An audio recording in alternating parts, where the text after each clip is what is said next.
भाइयों और बहनों,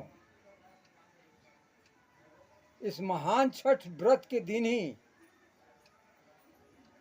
हमारी स्वर्गीय पत्नी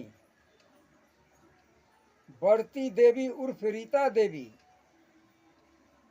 का जन्म हुआ था और इसी व्रत के समापन होते होते उनकी मृत्यु हुई थी। यह व्रत संपूर्ण व्रत और पूजा की जननी है।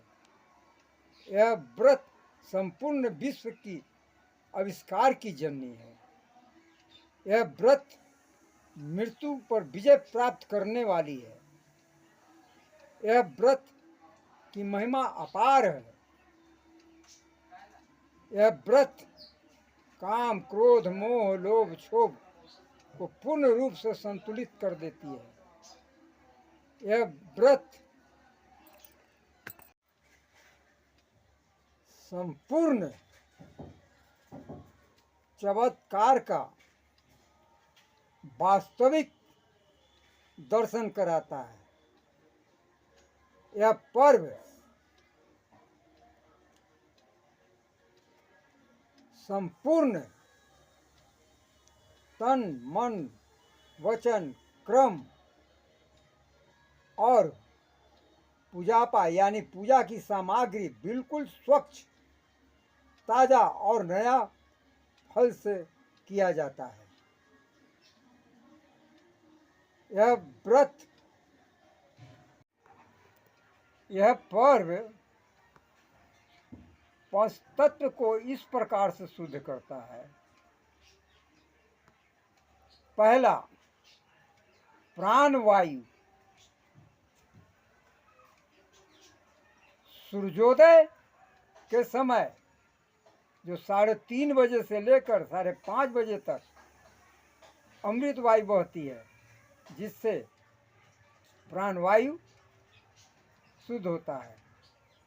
और संध्या समय, सूर्यास्त के समय भी यह तत्व जो है प्राप्त होता है। दूसरा, मिट्टी। उस स्थान को, धरती माँ को साफ किया जाता है जिस पर व्रत करने वाले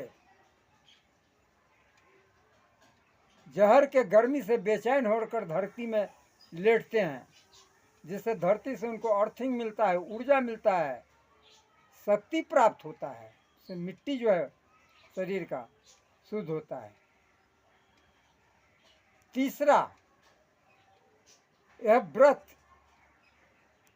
36 घंटा भूखे रहना पड़ता है, जिससे शरीर के भीतर का जितना भी जहर, काटा फाटा, जो भी कीड़ा मकोड़ा या गंदगी जो है, सब उस अग्नि में भस्म हो जाता है। और स्थान पर जगह जगह अग्नि कुंड बनाया जाता है, जिसमें जंगल के बहुमूल्य जड़ी बूटी और सूखे लकड़ी या सूखे नारियलों को डालकर होम किया जाता है, जिससे वहाँ का एटमॉस्फेयर, वातावरण पूर्ण रूप से शुद्ध हो जाता है।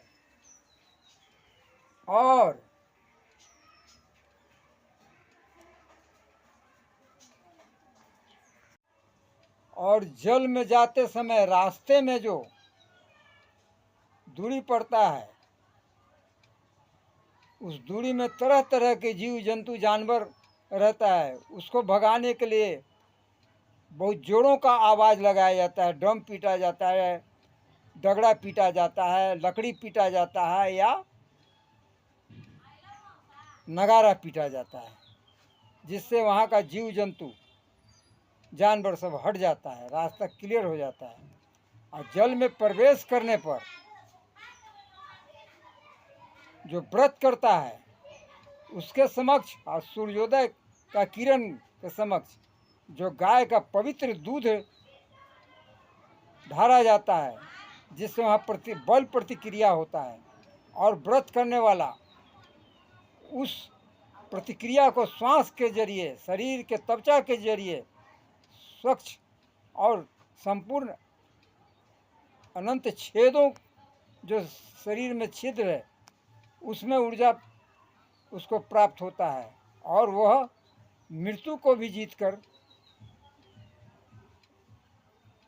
अपना जीवन प्राप्त कर लेता है। जल में प्रवेश करते समय जो हाथ में सूप में जितना तरह का नया फल रहता है वह ले करके और पानी में जो है सूर्योदय के समय प्रतिक्रिया करना पड़ता है, घूमना पड़ता है और उसके समक्ष जो दूध ढाला जाता है उससे हर तरह का जो है ऊर्जा शरीर को प्राप्त होता है, अर्थिंग मिलता रहता है, जहर का विष जो है दूर होता है और अमृत जो है शरीर में प्रवेश कर जो है पूर्ण जीवन प्राप्त कर लेता है। यह व्रत आदि मानव युग से ही हमारे देश में चलता आ रहा है।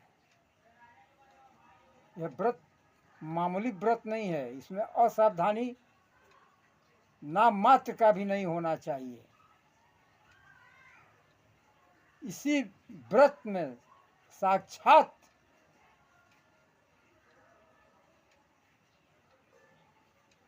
बहुमूल्य गुणों का दर्शन प्राप्त होता है, देखने को मिलता है। इधर उधर भटकने की कोई आवश्यकता नहीं, साक्षात प्रतिक्रिया दिखाई पड़ती है कि क्या है, स्वच्छता क्या है, प्रकृति की पूजा क्या है। यह प्रकृति की पूजा है, शरीर ही प्रकृति है। अतः भाइयों और बहनों से हमारा प्रार्थना है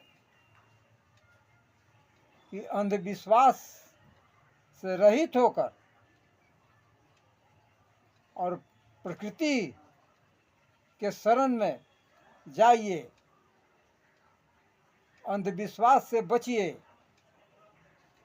ढोंग से बचिए। जमीन दान करो, घर दान करो, थरिया दान करो, फलाना दान करो, फलाना ये करो, वो करो, इस सब से बहुमूल्य समय को बचाकर वास्तविक प्राकृतिक पूजा के तरफ ध्यान दीजिए। तरह तरह का अशुद्धि शरीर में पैदा करने वाले से बचिए, जो भी शरीर को रोगी बनाता हो, दुख का कारण बनता है, इससे बचिए। आपसे यही हमारा प्रार्थना है, हमारा निवेदन स्वीकार कीजिए। गुरु ज्ञान की जय हो।